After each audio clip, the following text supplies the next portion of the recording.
মৌসুমী বায়ু সক্রিয় থাকায় দেশের বিভিন্ন জেলায় বৃষ্টি হচ্ছে। কোথাও কোথাও দেখা দিয়েছে জলাবদ্ধতা, আর এতে ভোগান্তিতে পড়েছেন ওইসব এলাকার সাধারণ মানুষ। ফেনীতে মৌসুমের সর্বোচ্চ বৃষ্টিপাত রেকর্ড করা হয়েছে 407 মিলিমিটার। তলিয়ে গেছে শহরের অলিগলিও, ভেঙে পড়েছে যোগাযোগ ব্যবস্থা। সকল সমুদ্র বন্দরকে 3 নম্বর স্থানীয় সতর্কতা সংকেত দেখিয়ে যেতে বলা হয়েছে। ডেস্ক রিপোর্টে বিস্তারিত। ফেনীতে সোমবার সকাল 9টা থেকে শুরু হওয়া বৃষ্টি থেমে থেমে চলছে মঙ্গলবার পর্যন্ত। একটানা বৃষ্টিতে তলিয়ে গেছে শহরের প্রধান সড়ক। শহরের রামপুর, শাহিন একাডেমি, পাঠানবাড়ি, নাজির রোড, পেট্রো বাংলা সহ বিভিন্ন এলাকায় তৈরি হয়েছে জলাবদ্ধতা। এতে দুর্ভোগে পড়েছেন খেটে খাওয়া শ্রমজীবী সহ বিভিন্ন শ্রেণী পেশার মানুষ। এছাড়াও বাড়ছে সীমান্তবর্তী 3 নদী মুহুরী, কহুয়া, সিলোনিয়া নদীর পানিও।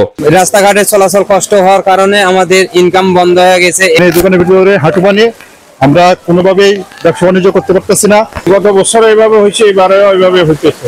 আমি মনে করি এই পরিস্থিতি খারাপের একমাত্র কারণ হচ্ছে ড্রেনগুলো অপরিষ্কার থাকা। এদিকে সপ্তাহব্যাপী টানা বৃষ্টি ও ভারী বর্ষণে কক্সবাজারের অর্ধশতাধিক গ্রামের মানুষ পানিবন্দী হয়ে পড়েছেন। ক্ষতিগ্রস্ত হয়েছে কাঁচা বাড়িঘর। শহরের হোটেল মোটেল জোনে কলাতলি প্রধান সড়কে সৃষ্টি হয়েছে জলাবদ্ধতা। দুর্ভোগে পড়েছেন পর্যটকরাও। বান্ডেল থাকলে প্রতি সেনমানিতে টাকা বাঁচবে। বিকাশ সেনমানি বান্ডেল কিনে জিতুন প্রতি লেনদেনে। পাহাড় থেকে পাহাড় ভাঙিয়ে এসে এখানে তো পাহাড় ভাঙে অনেক সমস্যায়। পার হইবে বলে ডর লাগে, ঘর ভাঙে যাবে বলে ডর লাগে।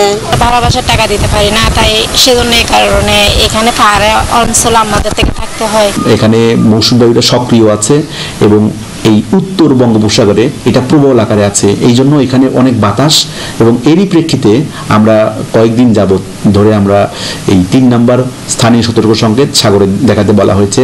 নোয়াখালীতে টানা বৃষ্টিতে শহরের প্রধান সব সড়ক অলিগলি পানিতে তলিয়ে গেছে। অনেক এলাকার বাসাবাড়িতেও পানি ঢুকে পড়েছে। আমরা যে ক্লাসে পড়ি ওই ক্লাসে অনেক সময় পানি ঢুকে যায়। আমাদের এখন পরীক্ষা চলতেছে, আমরা পরীক্ষা দিতে পারতেছি না। লঘুচাপের প্রভাবে ভারী বৃষ্টিপাতের পাশাপাশি পটুয়াখালী শহরের বিভিন্ন এলাকায় সৃষ্টি হয়েছে জলাবদ্ধতা। কুয়াকাটা সংলগ্ন বঙ্গোপসাগর রয়েছে প্রচন্ড উত্তাল। এছাড়া চট্টগ্রাম, সিলেট, খুলনা, ঢাকা সহ দেশের বেশিরভাগ স্থানে বৃষ্টি হচ্ছে বলে জানিয়েছে আবহাওয়া অফিস। Desk report, news 24।